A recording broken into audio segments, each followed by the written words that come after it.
Ahora, antes de estudiar sobre la gran muchedumbre, necesitamos repasar un poco lo primero que aparece en Apocalipsis 7. Hemos estudiado durante las últimas sesiones sobre los 144,000. Nos hemos dado cuenta que ellos van a tener un carácter estelar. Van a vivir en esta tierra sin pecar después del cierre de la puerta de la gracia. Estarán íntimamente amistados con el Señor Jesucristo. Son los que van a estar vivos cuando Cristo venga. No van a sufrir ni siquiera la muerte primera, la muerte física. Van a estar vivos, nunca van a morir. Van a nacer, van a vivir en este mundo de pecado, van a vivir durante el tiempo de angustia y finalmente van a ser transformados cuando Cristo venga para vivir eternamente con Él. No sufrirán ni siquiera la muerte física, la muerte primera. Ahora, estudiamos también en cuanto al número 144,000 y nos dimos cuenta que el número 144,000 es un número simbólico. No son exactamente 144,000, ni uno más ni uno menos. Y vamos a agregar alguna información esta tarde sobre eso específicamente también. Es decir, el número 144,000 es un número simbólico que indica un grupo mucho más grande. Y ahora les voy a decir algo que puede parecer un poquito contradictorio, pero lo vamos a mirar. En realidad, los 144,000 que aparecen en Apocalipsis 7, 1 al 8, son el mismo grupo que se describe como la gran muchedumbre que nadie podía contar. A primera vista, parece incongruente o aún contradictorio decir que los 144,000 y la gran muchedumbre que nadie podía contar son el mismo grupo. ¿Cómo es posible esto? Cuando el número 144,000 es contable, mientras que el número de la gran multitud no se puede contar. Parece una contradicción. La respuesta a esta aparente contradicción se halla en la relación entre lo que Juan ve y oye en visión. Ahora, antes de cubrir este punto, quiero cubrir otro punto que no se encuentra específicamente en este capítulo. Los números en Apocalipsis son literales, pero se les aplica el principio día por año para que sean más amplios. Por ejemplo, la profecía habla de 1260 días literales. Pero luego nosotros le aplicamos el principio que cada día equivale a ¿cuánto? Equivale a un año. Es decir, el número 1260 es mucho más amplio que solamente 1260 días literales, porque le aplicamos el principio de que un día equivale a un año. Y así sucesivamente, no solamente con los 1260 días, sino también con el tiempo. Tiempo es la mitad de un tiempo, 42 meses, los 10 días de tribulación de la iglesia de Esmirna, los 3 días y medio de la Revolución Francesa. Se toma literalmente el número, pero luego se le aplica el principio de que un día equivale a un año. Es decir, el número es mucho más grande que lo literal.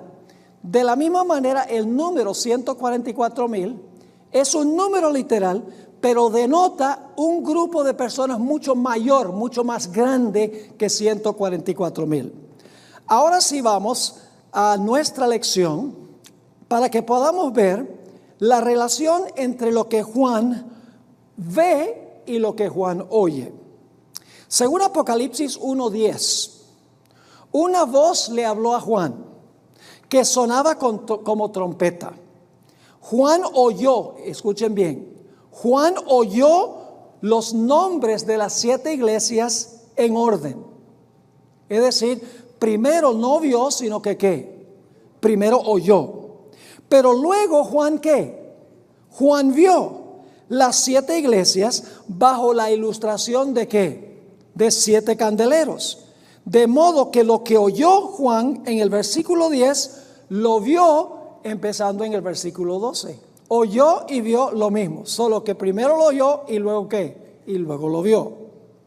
Tenemos otro ejemplo de esto en Apocalipsis 5, que es la visión introductoria a los 7 sellos.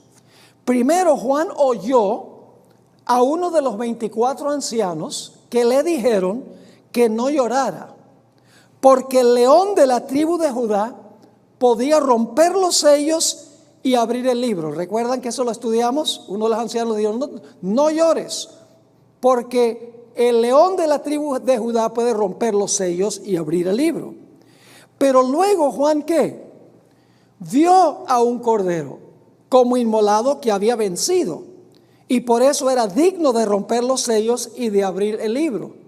Ahora fíjense qué interesante. ¿El león y el cordero son el mismo personaje, sí o no? Claro. Lo que Juan oyó, luego ¿qué? Luego lo vio. Como ya hemos visto, el cordero representa a Jesús en su inauguración, es decir, cuando Cristo asciende al cielo, como sacerdote y rey del reino de la gracia. Por el otro lado, el león representa a Jesús cuando, al final de su ministerio en el santuario, cuando derrame la ira de Dios, es decir, el cordero al principio rugirá como león al final. Así es que el cordero y el león representan dos etapas de la obra salvadora de Jesús. ¿Están captando este punto? Es decir, el cordero al principio es el león al final, pero es el mismo personaje. No son dos personajes distintos. Podemos decir lo mismo de Apocalipsis, el capítulo 19. En los versículos 1 al 9, Juan oye los himnos de una gran multitud cantando victoriosamente en el cielo. Pero en los versículos 11 al 19, Juan vio la segunda venida de Jesús con las huestes celestiales para rescatar a la gran multitud de la destrucción a manos de Babilonia. Es decir, lo que Juan oyó, el grupo cantando en el cielo, luego entonces vio cómo Cristo vino para rescatar a ese grupo, para llevarlo al cielo para que cantaran.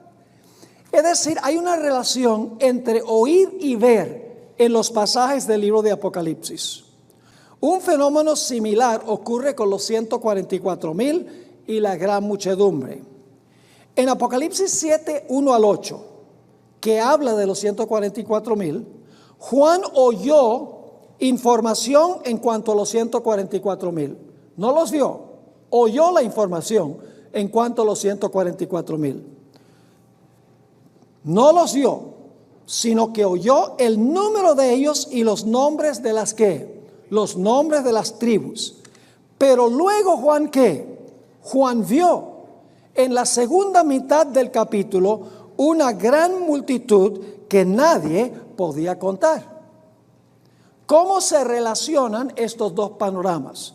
El de los 144,000 que Juan oye que son sellados con el sello de Dios antes que se suelten los vientos, y el grupo de la gran muchedumbre que ha salido de la gran tribulación.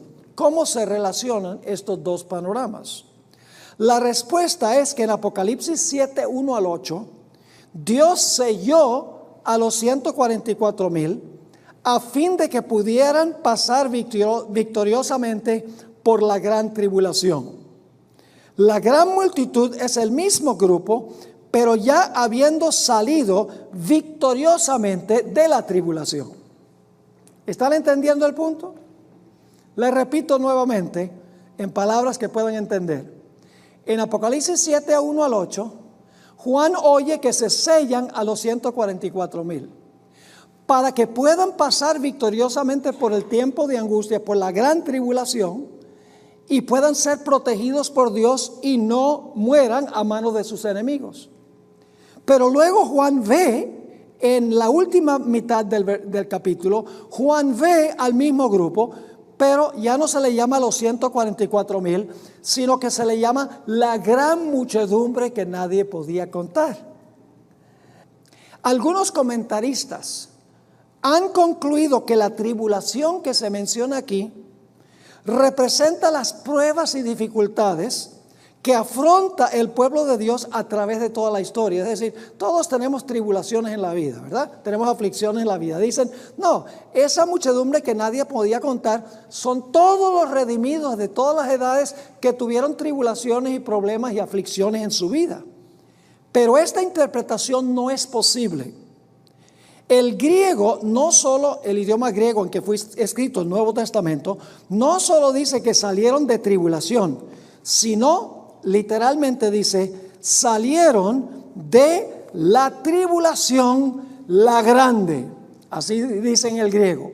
No dice salieron de aflicción, no, salieron de la tribulación, con el artículo definido, la tribulación, la grande. Ahora yo pregunto, ¿cuál es la tribulación, la grande? No son las tribulaciones que nos vienen todos los días en nuestra vida. No son las aflicciones en nuestra vida. Notemos otro texto donde se habla de la grande tribulación. Mateo 24, y vamos a leer empezando en el versículo 21. Mateo 24, 21. Porque habrá entonces grande aflicción, cual no fue desde el principio del mundo hasta ahora ni será. Es decir, el peor tiempo de angustia de la historia. Y si aquellos días no fuesen acortados, ninguna carne sería salva, mas por causa de los escogidos, aquellos días serán acortados. Es decir, si Dios no pone fin a esta gran aflicción, no quedaría ninguno de sus hijos vivos. ¿Están entendiendo? También Daniel 12:1 menciona este periodo, este terrible periodo de aflicción o de tribulación. Vamos a leer ese texto. Yo creo que posiblemente ya saben cómo dice el texto, a lo mejor lo pueden repetir de memoria. Y en aquel tiempo se levantará Miguel, el gran príncipe que está por los hijos de tu pueblo. Y será tiempo de ¿qué? Tiempo de angustia, cual nunca fue después que hubo gente hasta entonces. Mas en aquel tiempo será libertado tu pueblo, todos los que se hallaren escritos en el libro. Es decir, la gran muchedumbre no son los redimidos de todas las épocas que en su vida diaria tuvieron tribulaciones y angustias y problemas. No, estos son los 144,000 que pasan por el periodo del gran tiempo de angustia, pero su vida es preservada porque Miguel los defiende. Ahora, en la siguiente página tenemos nosotros un cuadro muy interesante. Un cuadro que en la primera parte del cuadro está Apocalipsis 7, 1 al 8, lo que Juan oye, que tiene que ver con el sellamiento de los 144,000. En la segunda parte del cuadro tenemos lo que Juan ve, Apocalipsis 7, 9 al 17. Y ustedes verán que en la primera parte habla de la iglesia ¿qué? Militante. Esa es la iglesia que está todavía aquí en esta tierra, que pasa por la gran tribulación. La iglesia triunfante es la iglesia que ya salió de la gran tribulación. Cristo se los llevó al cielo y están victoriosos allá. Ahora, lo que quiero que noten es que el número 1 al 6 en la primera parte del cuadro compaginan con el número 1 al 6 que se encuentra en la segunda parte del cuadro. Es decir, en el número 1 dice Juan, oí. Y en el número 1 de la segunda parte dice Juan, ¿qué? Miré, ¿ve? Oye y luego ve.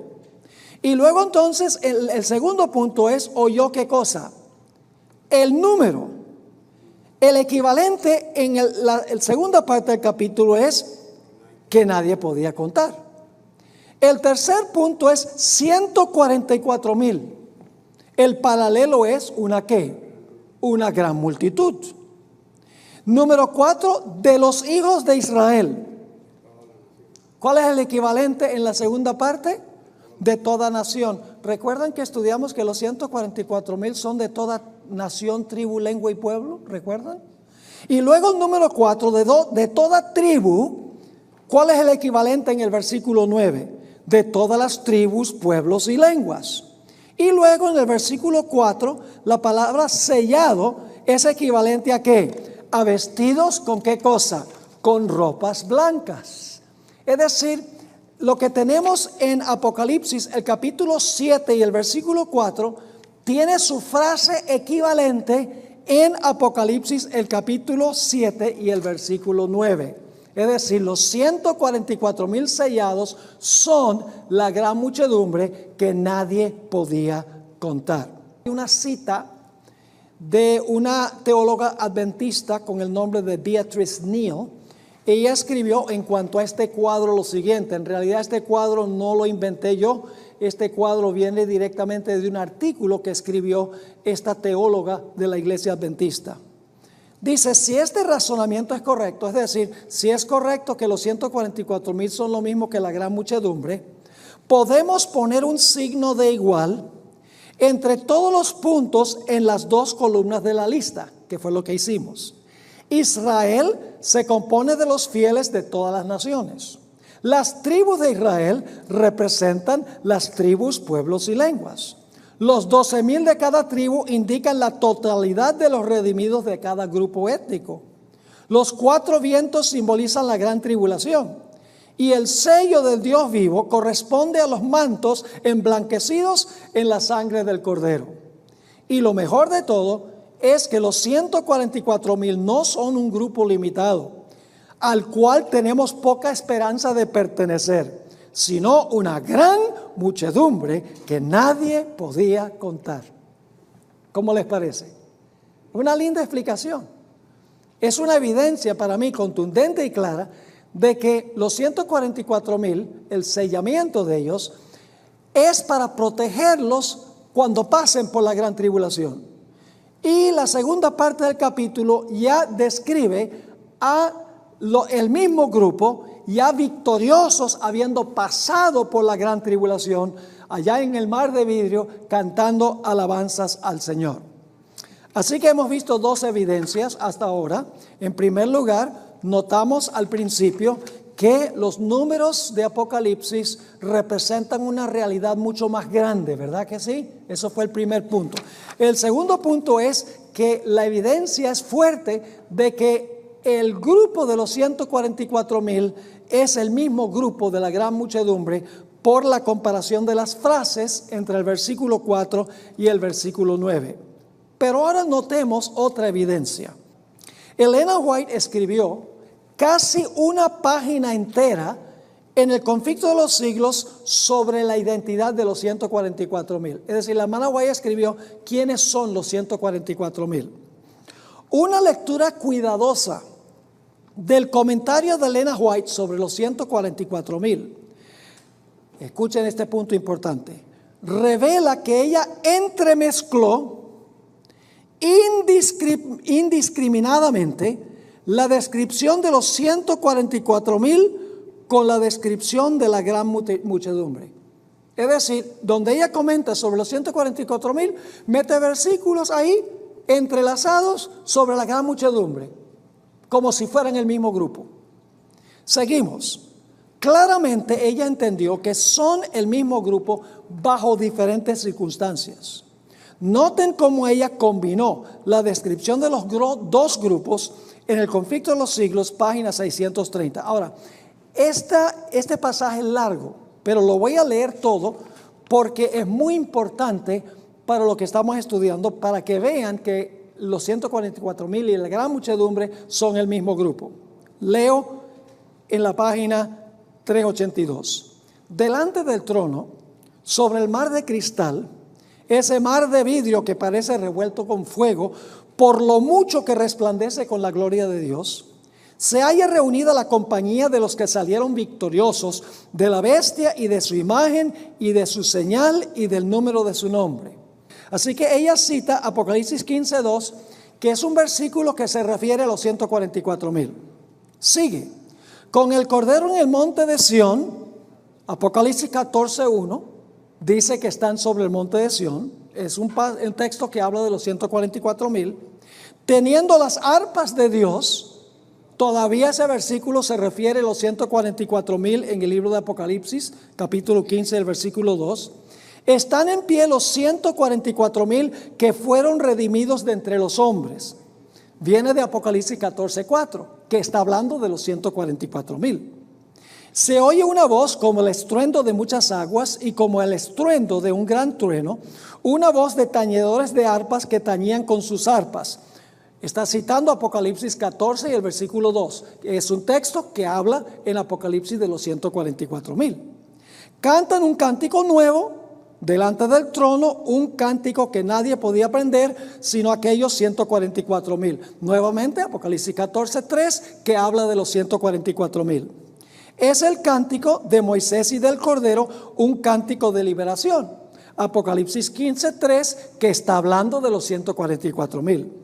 Ninguno sino los 144,000 pueden aprender aquel cántico, pues es el cántico de su experiencia. Una experiencia que ninguna otra compañía ha conocido jamás. Son estos los que siguen al Cordero por donde quiera que fuere. Apocalipsis 14:1, que está hablando de los 144,000 en Apocalipsis. Habiendo sido trasladados de la tierra. ¿Qué significa trasladados de la tierra? Trasladados, sí, pero trasladados significa que no murieron. Como Elías. Elías fue trasladado. Así que dice, habiendo sido trasladados de la tierra, ¿de entre los qué? De entre los vivos. ¿Son esos los 144,000, sí o no? Sí. Son contados por primicias para Dios y para el Cordero. Apocalipsis 14:4, que en Apocalipsis está hablando de los 144,000. Pero ahora viene algo muy interesante.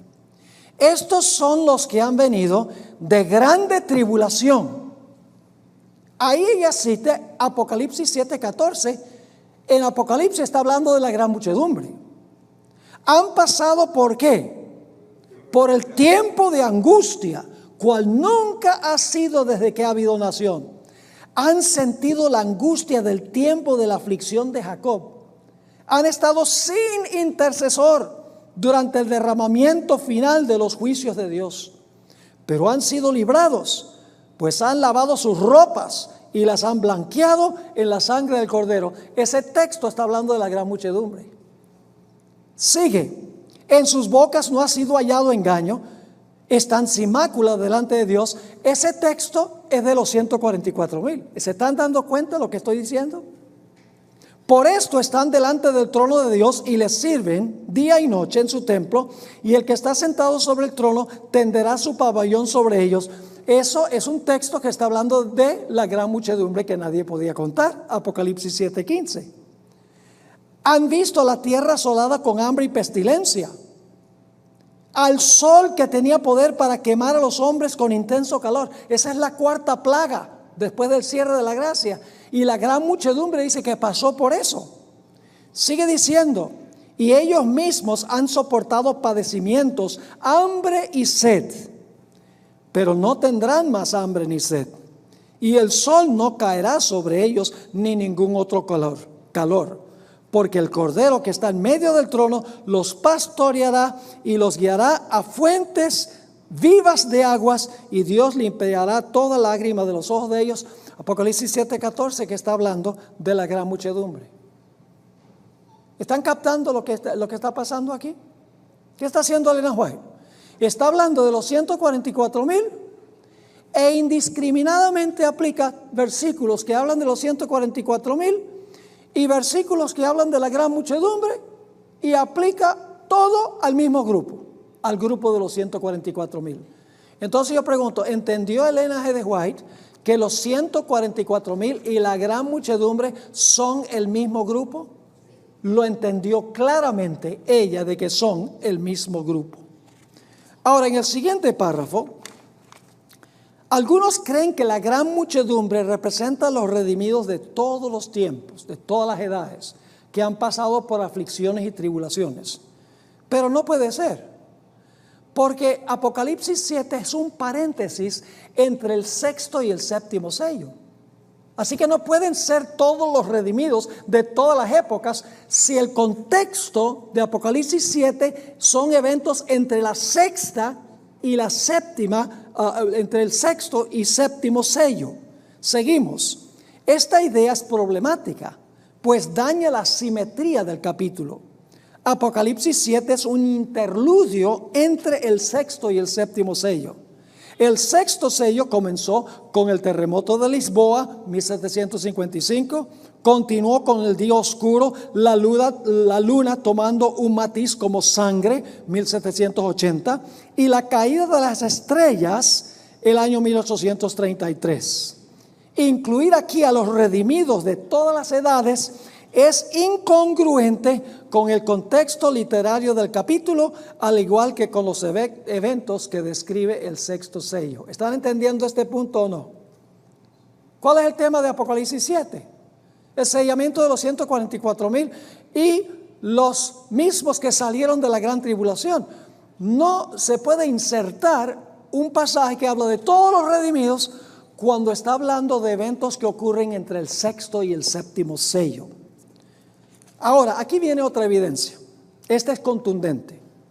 Hay otra evidencia que los 144,000 y la gran muchedumbre son el mismo grupo.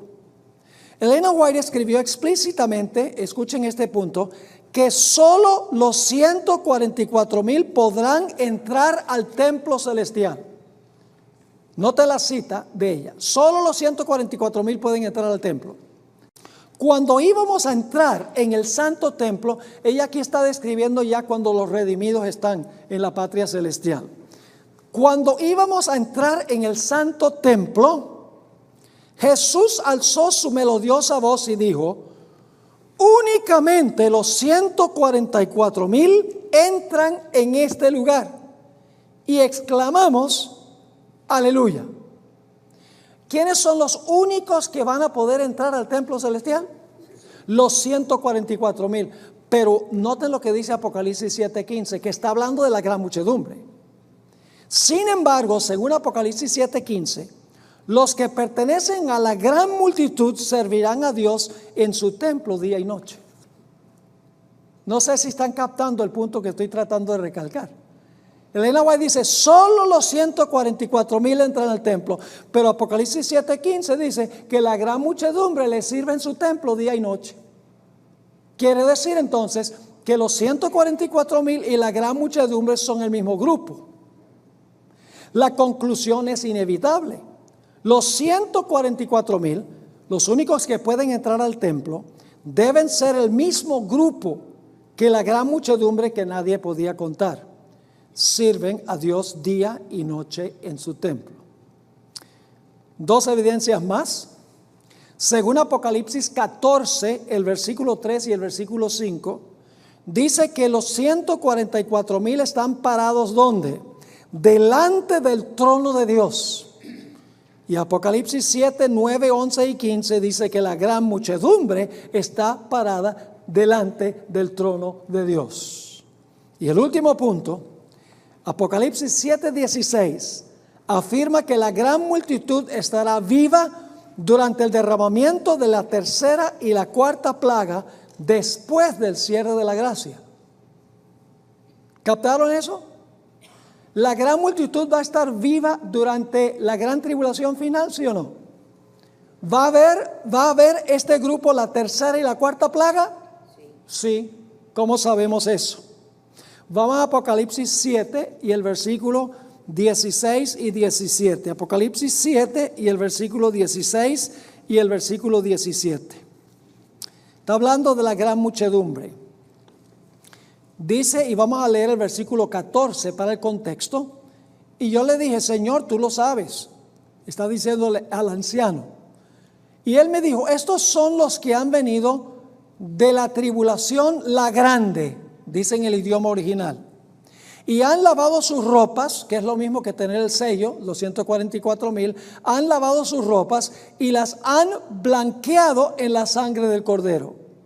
Por eso están delante del trono de Dios y les sirven día y noche en su templo, que la hermana White dice que solo los 144,000 hacen eso. Y luego dice: y el que está sentado en el trono tenderá su pabellón sobre ellos. No tendrán más que más hambre ni sed, y el sol no caerá más sobre ellos, ni ningún otro calor. Ahora, ¿por qué razón dice que no tendrán más hambre ni sed y el sol no caerá más sobre ellos? ¿Saben lo que hace la cuarta plaga del libro de Apocalipsis? El sol quema toda la vegetación de donde viene la comida. ¿Saben lo que sucede en la tercera plaga? En la tercera plaga, las aguas dulces se convierten en sangre que causaría sed. Y en la cuarta plaga dice que el sol, como les mencioné, va a quemar toda la vegetación, lo cual significa que ya no va a haber alimentos, ya no van a poder sembrar y cosechar. Así que dice, no tendrá más hambre, porque toda la vegetación ha sido destruida, ni sed, porque las aguas han sido convertidas en sangre, y el sol no caerá más sobre ellos, porque en la cuarta plaga el sol calienta de una forma que consume y quema todo lo que está en la tierra. Eso indica claramente que la gran muchedumbre va a estar aquí durante el periodo de las plagas, y las plagas caen después que se cierra la puerta de la gracia. ¿Les parece que está bien? Tenemos suficiente evidencia de que la gran muchedumbre que nadie podía contar se compone de más personas que 144,000, y que los 144,000 sellados son el mismo grupo que la gran muchedumbre que nadie podía contar. Entonces, hermanos y hermanas, no digan, ay, ¿quién puede estar en ese grupo? Si son solamente 144,000 en un mundo que tiene 9,000 millones de habitantes, ¿qué esperanza tengo yo si estoy vivo de pertenecer a ese grupo? Bueno, la buena nueva es que los 144,000 sellados no son judíos literales, son de toda nación, tribu, lengua y pueblo, y el número, como los otros números de Apocalipsis, es mucho mayor que literalmente 144,000. Y vamos a estudiar la séptima plaga en los minutos que nos restan, los minutos que nos quedan. La séptima plaga. Ahora, notemos primero Apocalipsis el capítulo 6, y vamos a leer desde el versículo 12 para repasar, porque necesitamos tener esto como contexto. Voy a leer ahora el sexto sello. Lo que voy a leer son los versículos del sexto sello. Y miré, y cuando él abrió el sexto sello, he aquí fue hecho un gran terremoto. ¿Cuál terremoto fue ese? El de Lisboa, 1755. El sol se puso negro como saco de silicio. ¿Cuándo ocurrió eso? 1780. La luna se puso toda como sangre, también 1780. Y las estrellas del cielo cayeron sobre la tierra como la higuera echa sus higos cuando es movida de gran viento. ¿Qué fecha? 1833. ¿Y qué anunciaban estas señales del terremoto y las señales en los cielos? Que estaba a punto de comenzar el juicio celestial. Y Dios iba a juzgar los casos de los mártires que habían sido martirizados por el papado durante el cuarto sello. Y luego nosotros notamos que a partir del versículo 14 ya está hablando de eventos que van a ocurrir en relación con la segunda, ya cuando Jesús viene por segunda vez. Es decir, entre el versículo 13 y el versículo 14 hay un periodo de tiempo, desde 1833, cuando hubo la última señal del versículo 13, y cuando Cristo venga en poder y gloria. ¿Y qué va a pasar para anunciar la venida de Jesús? Versículo 14, y el cielo se apartó como un libro que es envuelto. Dice que el cielo se apartó. ¿Qué significa eso? Bueno, se enrolló como un pergamino. Sigue diciendo, y todo monte y las islas fueron movidas de sus lugares. ¿Va a haber un gran terremoto, sí o no? Sí, dice aquí que las islas y los montes fueron removidas de sus lugares. ¿Y qué van a hacer los grandes personajes del mundo? Los reyes de la tierra, los príncipes y los ricos y los capitanes y los fuertes y todo siervo y todo libre se escondieron en las cuevas y entre las peñas de los montes, y decían a los montes y a las peñas: caed sobre nosotros y escondednos de la cara de aquel que está sentado sobre el trono y de la ira del Cordero. Yo pregunto, ¿qué evento se está describiendo en estos versículos? ¿Qué gran evento de la historia describen estos versículos que acabo de leer? La segunda venida de Cristo. Y ahora fíjense la pregunta que aparece en el versículo 17. El último versículo del sexto sello. Porque el gran día de su ira es venido. ¿Y quién podrá estar en pie? ¿Dónde encontramos la respuesta a esa pregunta? En el siguiente capítulo. ¿Quiénes van a estar en pie cuando Cristo regrese por segunda vez? Los que fueron sellados para pasar victoriosamente por el tiempo de angustia, que son los mismos de la gran muchedumbre que salen de la gran tribulación. Y luego tenemos el séptimo sello, que se rompe y se abre en el capítulo 8 y el versículo 1.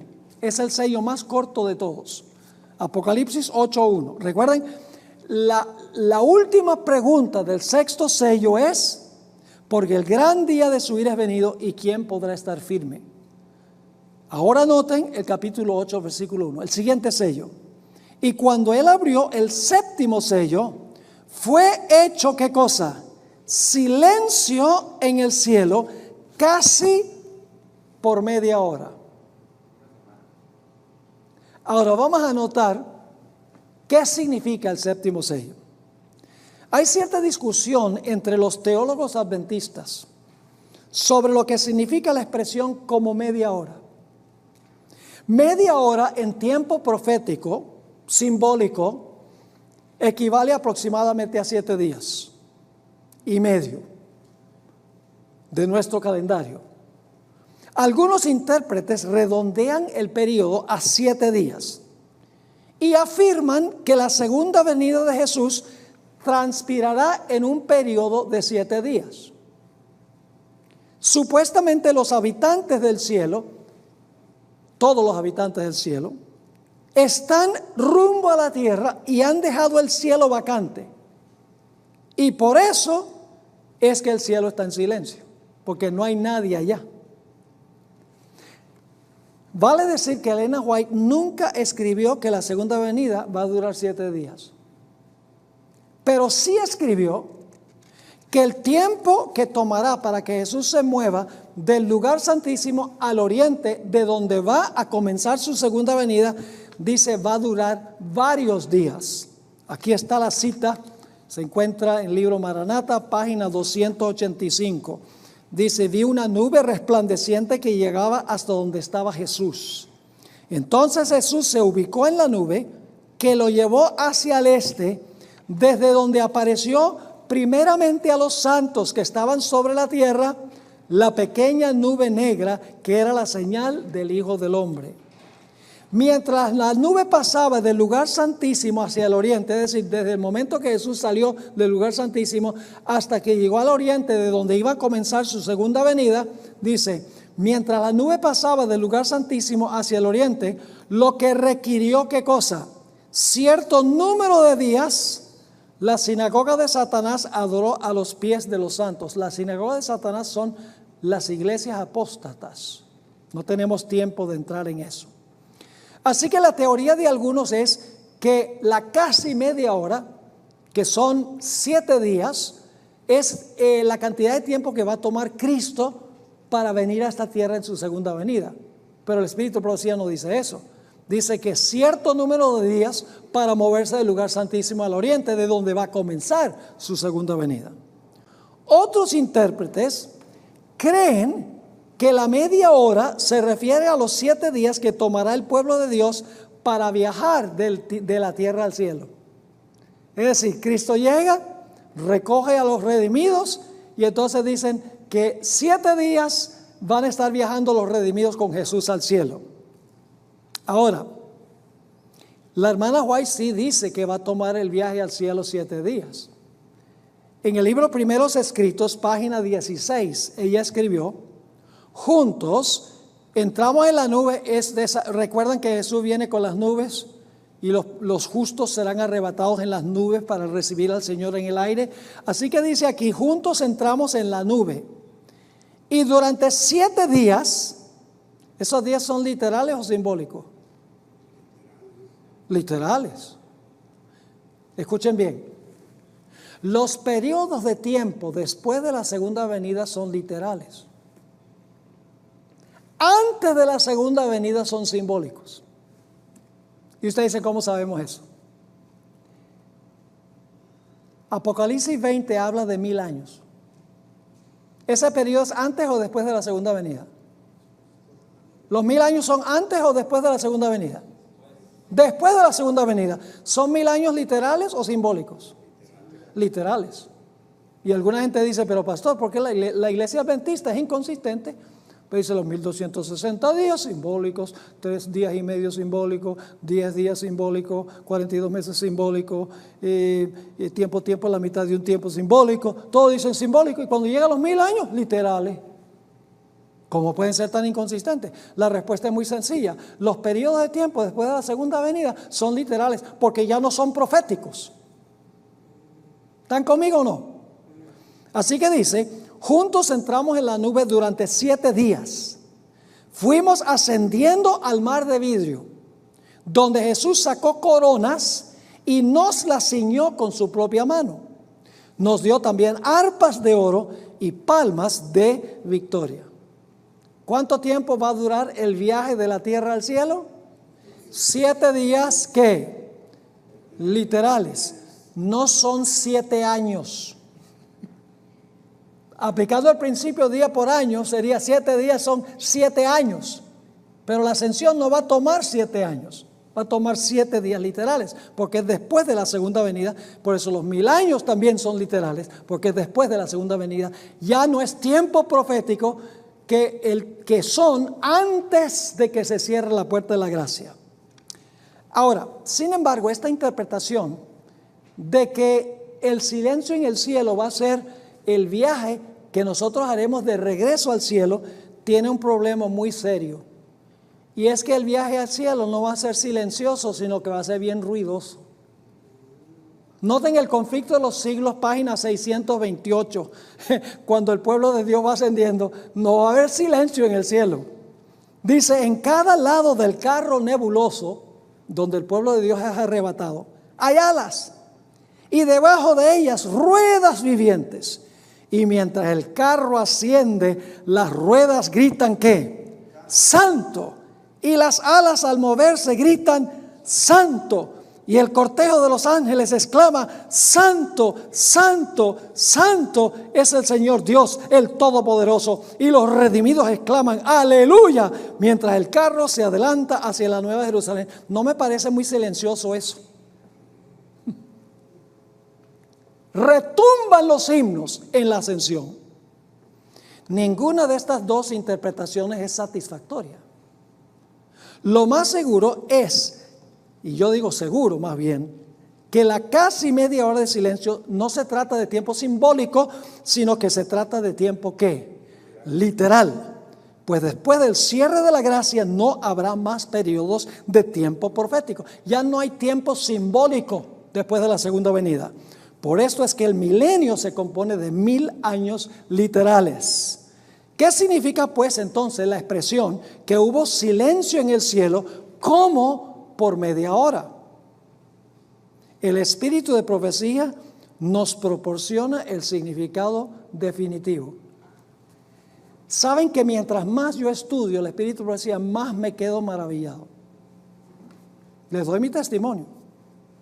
Hay gente que dice, y aún dentro de la iglesia adventista dice, esa no sabía lo que estaba diciendo, no era teóloga, tenía nada más 2 años y medio de educación primaria, ni siquiera PhD tenía.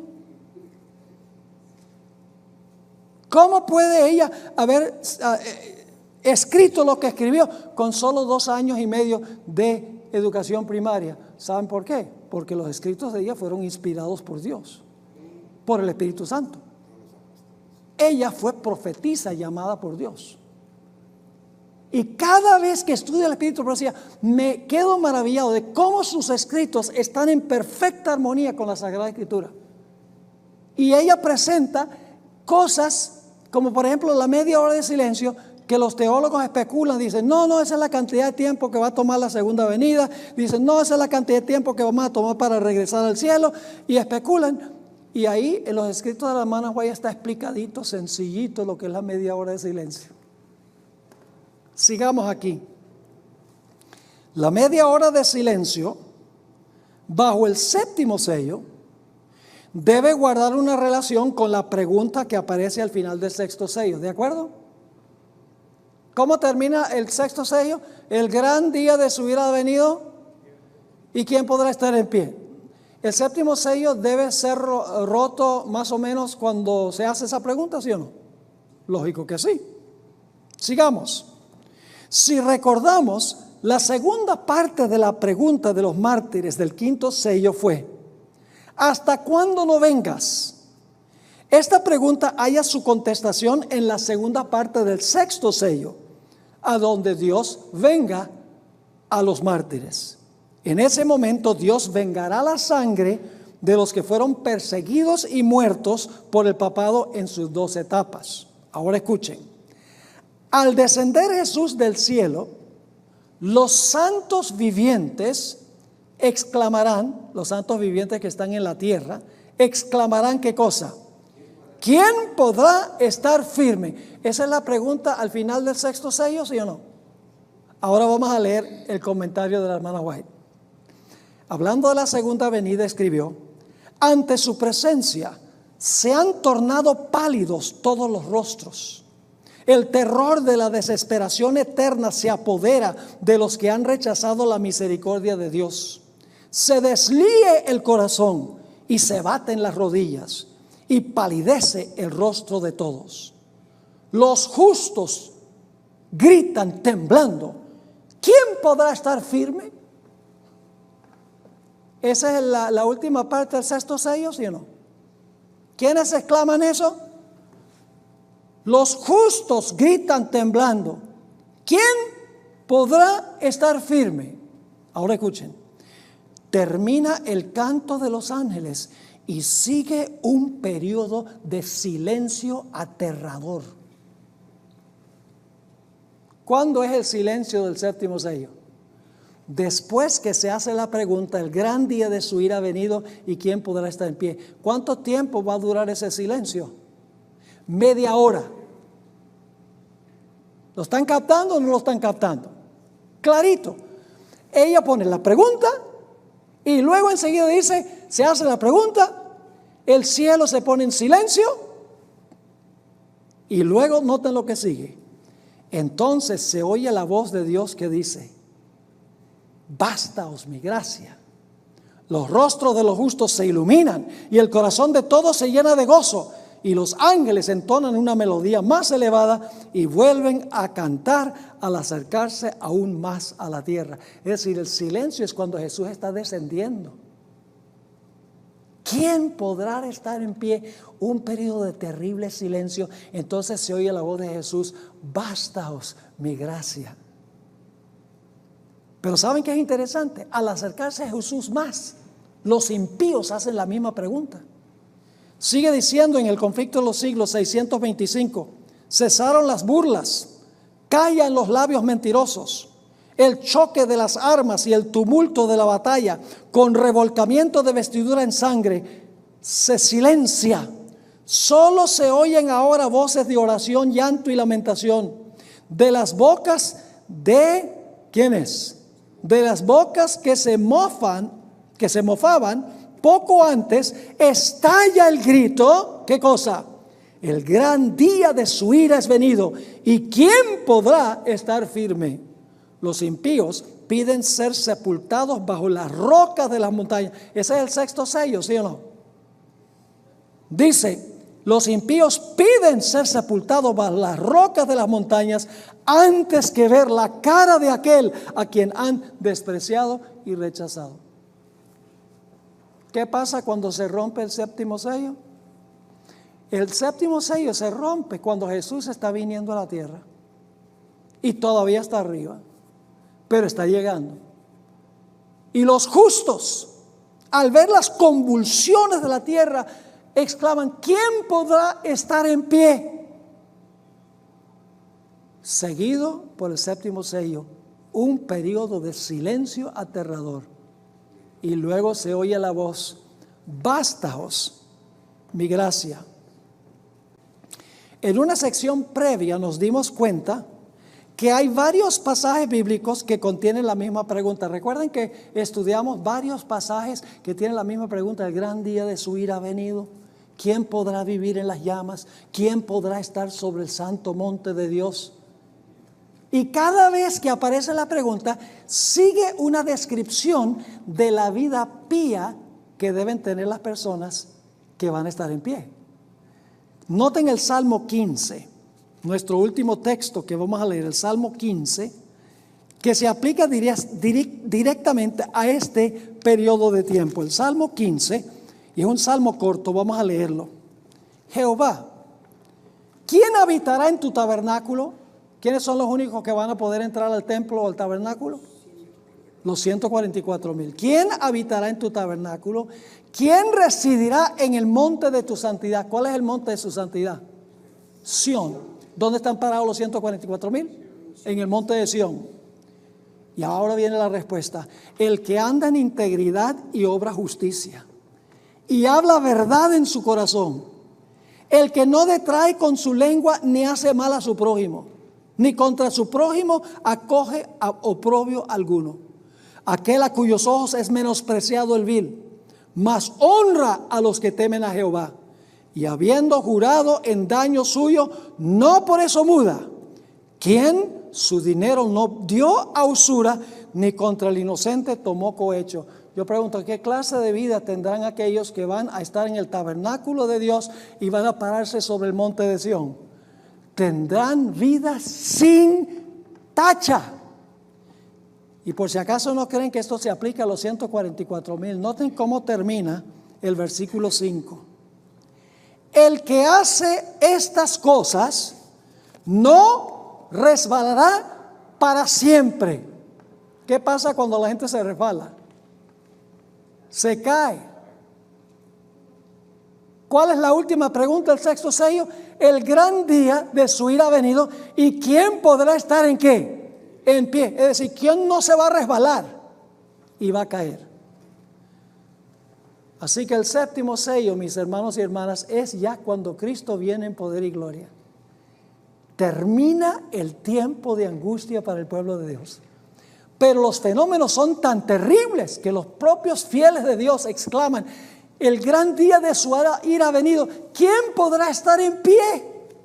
Porque ellos se sienten indignos, porque saben que en el pasado han pecado y que no merecen la gracia de Dios. Pero gloria al Señor, que escuchan la voz del Señor que dice: bástaos mi gracia. Están seguros, no se preocupen. Y entonces Jesús vendrá, transformará a los 144,000, resucitará a los que murieron en Cristo, y entonces emprenderá el viaje de regreso al cielo con todos los redimidos de todas las edades, para habitar con Cristo 1000 años, y luego entonces consumar el gran conflicto entre el bien y el mal al concluir ese periodo, que será nuestro próximo tópico